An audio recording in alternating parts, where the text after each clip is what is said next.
In the grimy underbelly of 1930s New York, where the stench of desperation hung heavy in the air, a man known only as Lucky walked the streets with an unshakable swagger.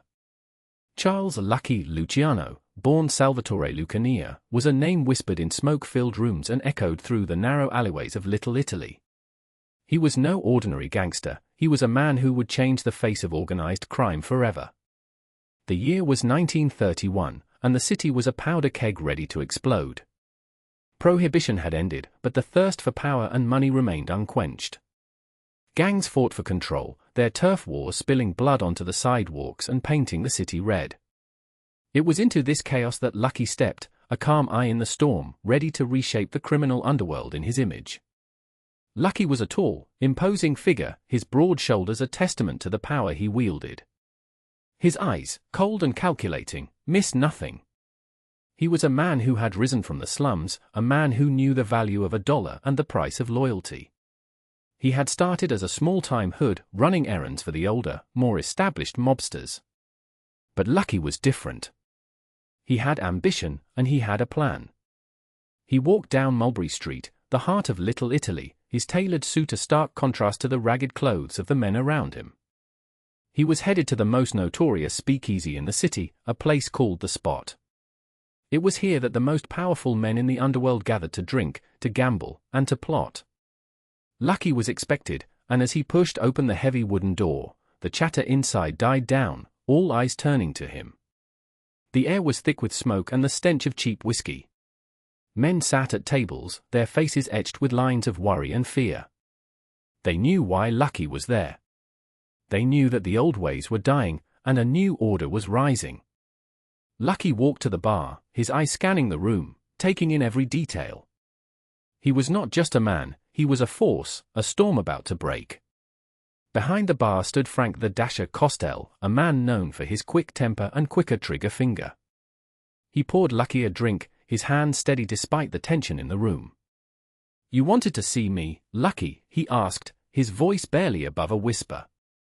Lucky took a sip of his drink, his eyes never leaving Frank's face. "I did," he said, his voice smooth and calm. "I wanted to talk to you about the future, Frank. About how we can all make more money, how we can all be safer." Frank's eyes narrowed, suspicion etched into every line of his face. "What are you talking about, Lucky? What kind of future?" Lucky smiled, a cold, calculating smile that sent a shiver down Frank's spine. "A future where we work together, Frank. A future where we put aside our differences and become one family. A future where we control everything." Frank's eyes widened in surprise. "You mean, you want to reorganize?" Lucky nodded, his smile never wavering. "Exactly, Frank. I want to create an organization like no other. A commission, where the most powerful families come together, where we make the rules, where we decide who lives and who dies." Frank's breath caught in his throat. He knew the implications of what Lucky was saying. He knew that this was a power play, a grab for control. But he also knew that Lucky was right. The old ways were dying, and something new was being born. And Lucky was the midwife. Frank took a deep breath, his mind racing. He knew that this was a turning point, a moment that would change the course of history. He knew that he was standing on the precipice of something great, something terrifying. And he knew that he had a choice to make. He looked into Lucky's eyes, those cold, calculating eyes, and he saw the future. And he made his choice. "All right, Lucky," he said, his voice steady. "Let's talk about this future of yours." And so, in the grimy underbelly of 1930s New York, a deal was struck, a pact was made, and the foundation of a new order was laid. The Lucky Luciano Commission was born, and with it, the modern-day Mafia. But that was just the beginning. The real work was about to start, the real blood was about to be spilled. And Lucky Luciano was just getting warmed up. In the weeks that followed, Lucky Luciano moved with the precision and speed of a general at war. He had Frank the Dasher Costel by his side, the two of them working tirelessly to bring together the most powerful families in the underworld. The Lucky Luciano commission was no longer just a dream, no longer just a whisper in the shadows. It was becoming a reality, a force to be reckoned with. Lucky started with the Maranzano family, the most powerful of the old guard. He knew that if he could get them on board, the others would follow. He invited their boss, Joe the Boss Mafia, to a meeting at a quiet little restaurant in the Bronx. It was a tense affair, the air thick with suspicion and the weight of history. Mafia was a traditionalist, a man who believed in the old ways, in the code of silence, in the respect for the old families. He was wary of Lucky's plans, wary of the power he was amassing.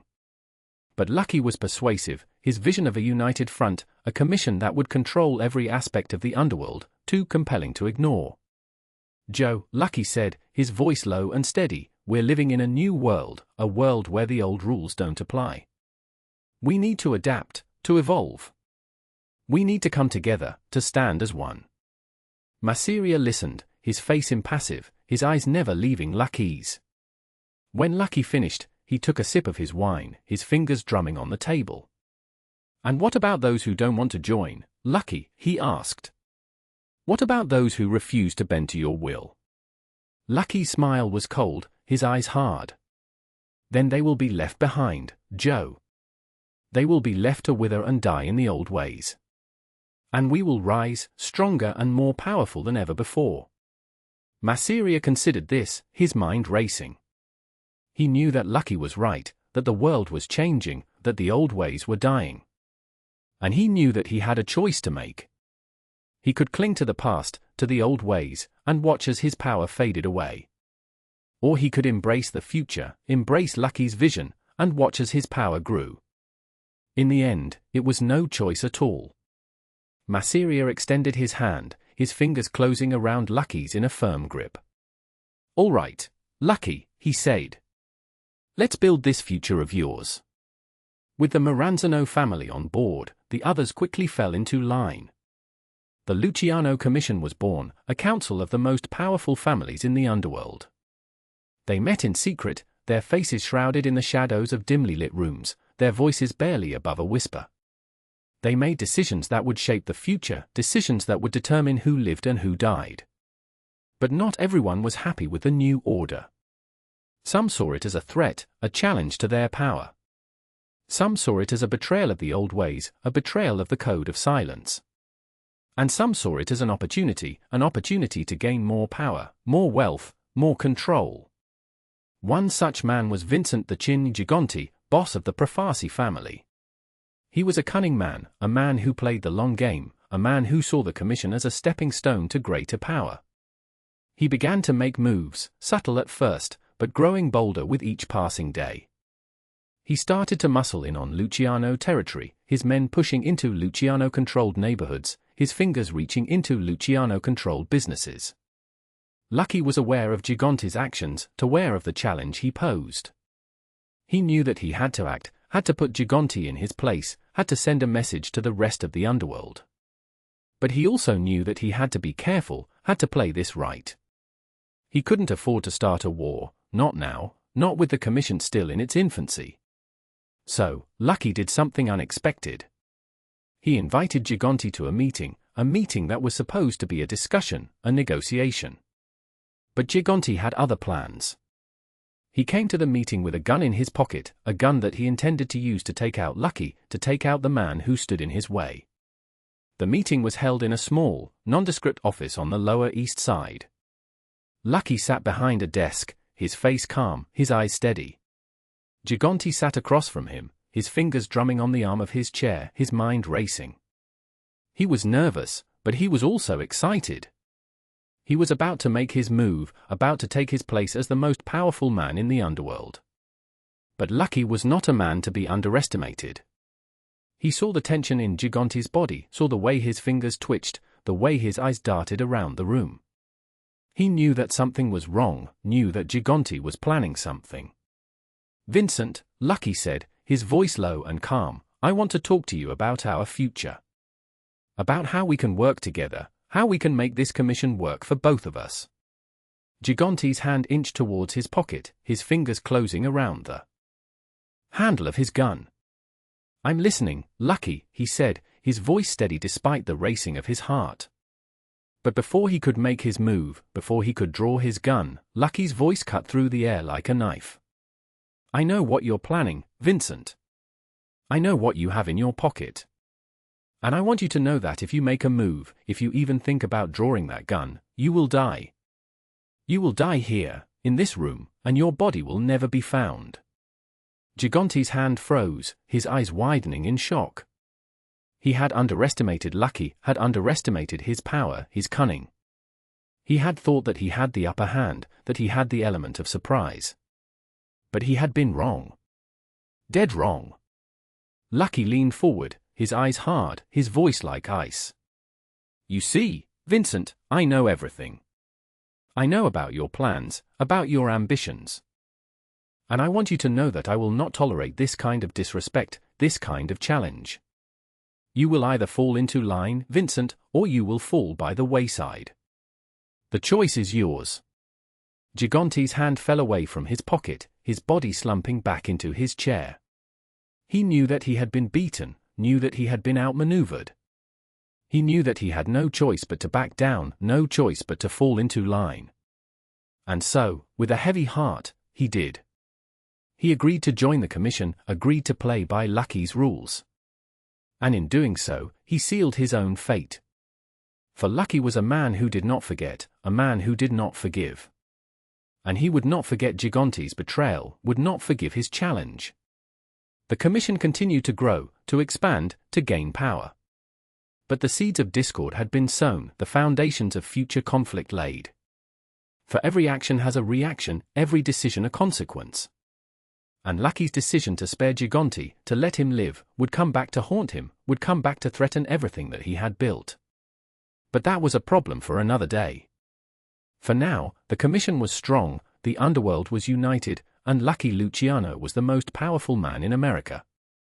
He had achieved his goal, had realized his vision. He had created an organization like no other, an organization that would stand the test of time, an organization that would shape the future. But he also knew that this was just the beginning. He knew that the real work was still to come, that the real battles were still to be fought. He knew that the road ahead was long and fraught with danger, that the future was uncertain and filled with peril. But he also knew that he was ready, that he was prepared.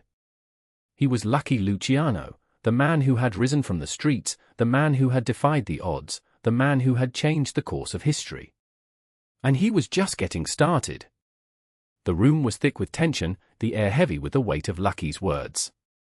Gigante, defeated, slunk back into his chair, his eyes cast downwards, his ambition temporarily quashed. Lucky, however, was far from finished. He stood, his chair scraping back with a harsh, final sound. Gentlemen, he began, his voice steady, commanding, we have a new order. A new way of doing things. The old ways, the old wars, they're over.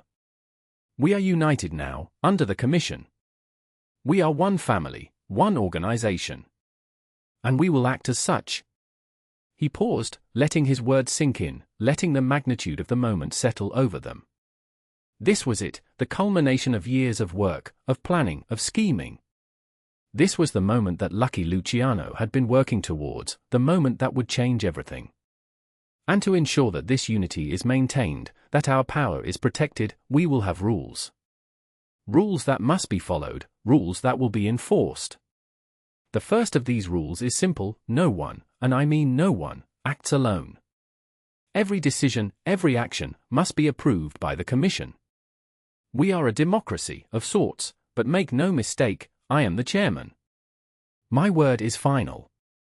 He looked around the room, his gaze meeting each man's eyes in turn. He saw fear, respect, awe. He saw the beginning of a new era. But with great power comes great responsibility, he continued, his voice softening slightly. We are not just criminals, not just gangsters. We are businessmen, entrepreneurs. We are the ones who make the city tick, who keep the wheels of industry turning. We provide a service, a necessary service. And as such, we must act with honor, with integrity. We must be better than those who came before us. He paused again, letting his words hang in the air. He knew that this was a tall order, that it would be difficult to maintain, but he also knew that it was necessary. The old ways had led to chaos, to war, to destruction.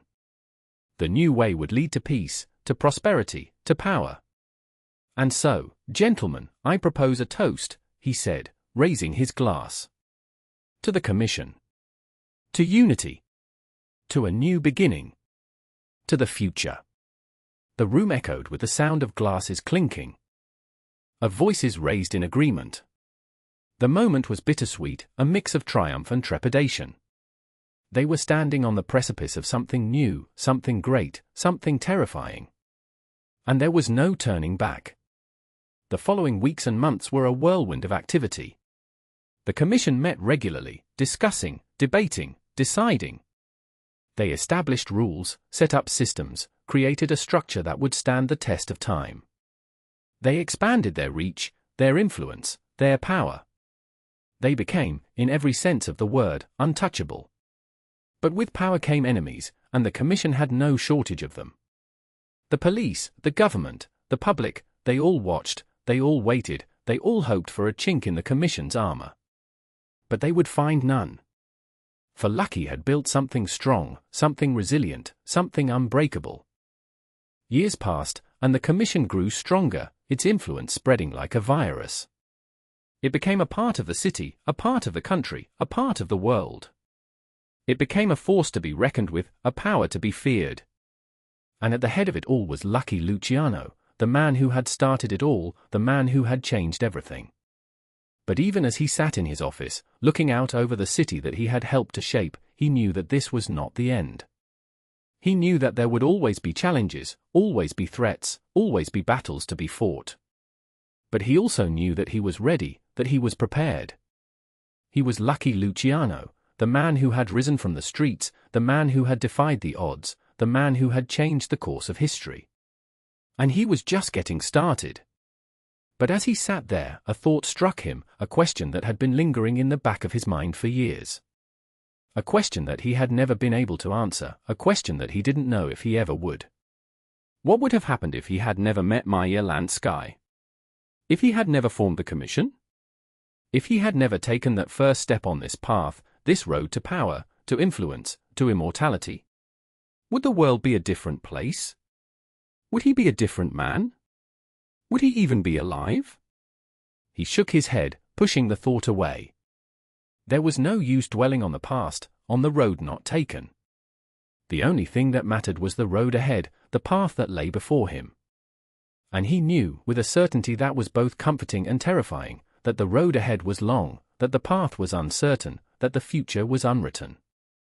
And as he sat there, looking out over the city, he couldn't help but wonder what the next chapter of his story would bring.